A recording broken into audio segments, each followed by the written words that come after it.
4 номерлы китапханада бүгін бәйрәм. Экскурсия узарга дип башлангыч сыйныф укучылары килә. Китапханәчеләр бу көнгә җитди әзерләнәләр. Кечкенәләрне үзенчәлекле форматта каршы алалар.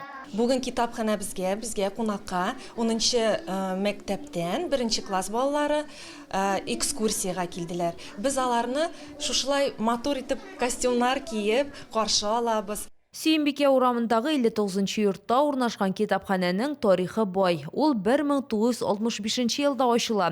Әлеге фотосурәтләрдә биредә узган беренче чаралардан күренешләр. Ул вакытта укучылар саны 1710 кеше генә исәпләнгән. Китаплар саны да 5000гә дә тулмаган.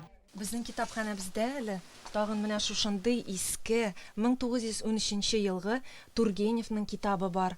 Ул бездә берәү генә түгел, 4 экземплярда. Әле иң мөһиме, аның хәрефләре борынгыча язылган. Узган гасырга караган басмалар арасында Пушкин, Җәлил китаплары да бар. Берничә буын укыган китаплар белән китапханә хезмәткәрләре горурлана. Аерым урынны биредә балалар әдәбияты алып тора.